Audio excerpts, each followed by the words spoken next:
Selamat pagi dan salam sejahtera saya ucapkan kepada Encik Kamaro dan rakan-rakan. Hari ini saya akan membentangkan sedikit berkaitan dengan renang, iaitu asas pemakaian renang, cara pemakaian Google, persediaan sebelum masuk kolam renang dan keselamatan di dalam kolam renang. Sebelum itu, saya ingin memperkenalkan kepada anda berkaitan dengan gaya-gaya renang.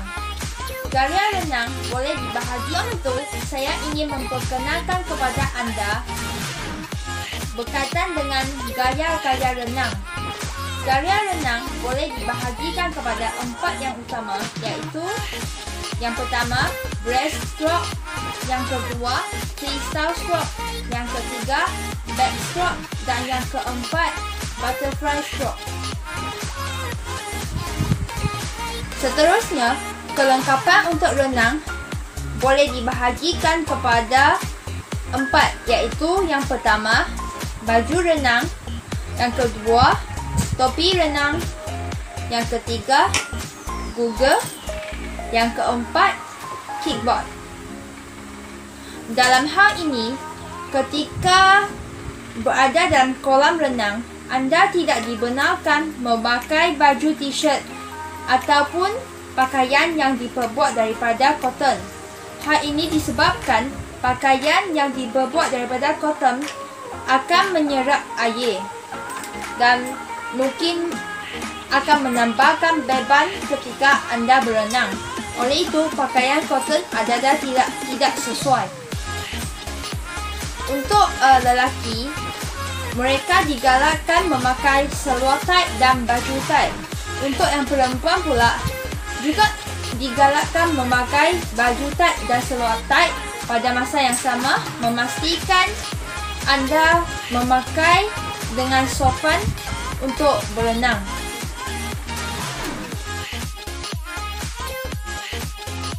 Selamat pagi dan salam sejahtera saya ucapkan kepada rakan-rakan dan Encik Kamaro. Hari ini saya akan tunjukkan cara pemakaian kelengkapan renang, iaitu topi renang dan Google. Kelengkapan renang boleh dibahagikan kepada 4 yang utama, iaitu yang pertama, baju renang, yang kedua, topi renang, yang ketiga, Google, dan yang keempat, kickboard. Sekarang saya akan tunjukkan cara pemakaian topi renang. Langkah pertama, longgarkan topi renang. Langkah kedua, pakaikannya sehingga anda berasa dalam keadaan yang selesa. Untuk yang perempuan, anda dicadangkan masukkan semua rambut ke dalam topi supaya anda akan rasa lebih selesa ketika berenang.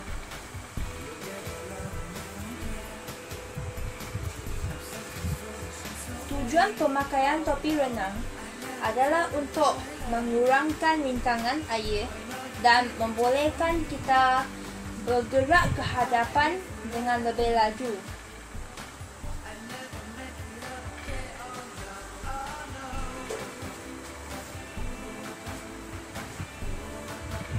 Seterusnya, saya akan tunjukkan cara pemakaian Google. Saya memilih Google ini kerana saiz kanta dia adalah sesuai dengan saiz mata saya. Langkah pertama, longgarkan strap. Langkah kedua, tarik dan letakkan Google di dahi. Kemudian, letakkan strap di kedudukan yang selesa di belakang kepala. Pastikan anda tidak menyentuh bahagian dalam Google ini kerana di dalamnya ada satu lapisan anti-fog. Jika anda menyentuhnya dengan menggunakan tangan, lapisan tersebut mungkin akan rosak dan menyebabkan buat air terbentuk dalam cermin mata ketika anda berenang. Kemudian, Pastikan strap Google ini berada di atas telinga dan bukannya di bahagian telinga atau di bawah. Seterusnya, jika anda adalah berambut panjang, letakkan satu bahagian strap Google di atas buntut dan satu bahagian lagi di bawah buntut. Kemudian, anda boleh pakaikan Google sepenuhnya dengan lekatkan kantar Google ke mata.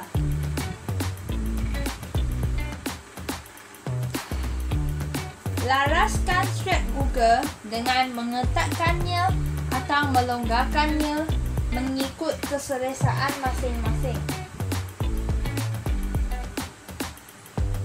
Kemudian, sebelum masuk ke dalam air, cuba kerutkan dahi untuk memastikan Google ini tidak bergerak. Jika Google ini tidak bergerak, maka anda sudah memakaikan Google ini dengan cara yang betul dan boleh mulakan berenang. Sekian, terima kasih. Seterusnya, jika anda adalah berambut panjang, letakkan satu bahagian strap Google di atas buntut dan satu bahagian lagi di bawah buntut. Kemudian, anda boleh pakaikan Google sepenuhnya dengan lekatkan kantar Google ke mata.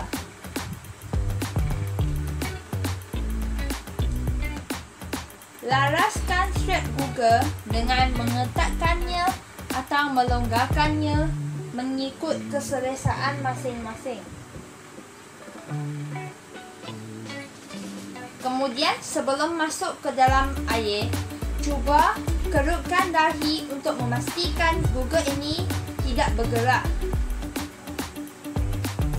Jika Google ini tidak bergerak, maka anda sudah memakaikan Google ini dengan cara yang betul dan boleh mulakan berenang. Tambahan pula, jika anda rasa perlu, anda boleh memakaikan penyumbat telinga ini untuk mengelakkan air masuk dalam telinga ketika berenang.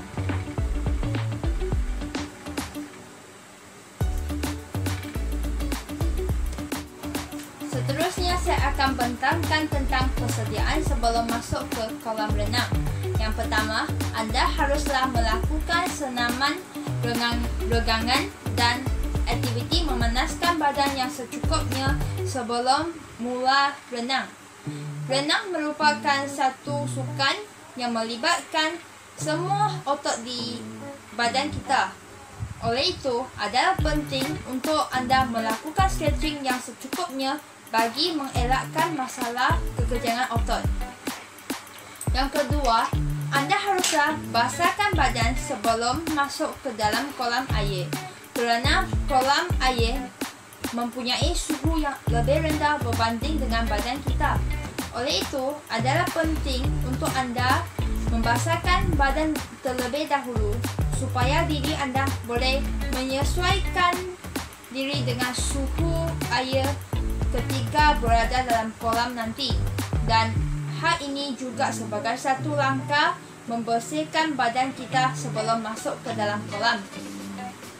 Yang ketiga ialah memakai semua kelengkapan yang perlu dipakai, termasuklah Google, topi renang dan juga baju renang. Jika anda belum mahir dalam berenang, anda haruslah menggunakan kickboard untuk berenang dan hal ini boleh mengurangkan risiko lemas serta elakkan kamu daripada tenggelam dalam kolam. Yang keempat ialah masuk ke kolam dengan menggunakan tangga.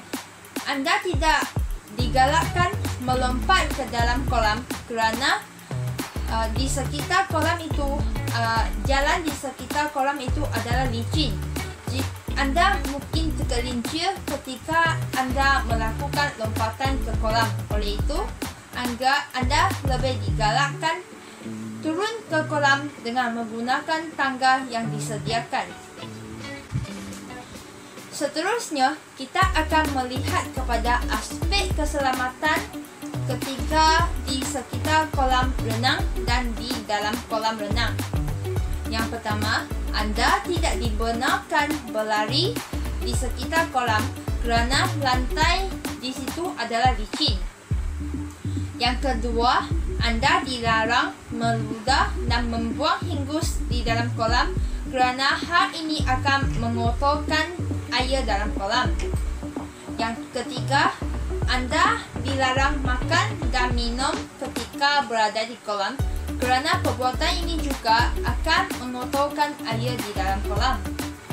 Yang keempat, sesiapa yang mempunyai penyakit berjangkit tidak dibenarkan masuk ke dalam kolam. Hal ini penting sebagai langkah keselamatan menjaga kebersihan kolam dan elakkan penyebaran penyakit berjangkit.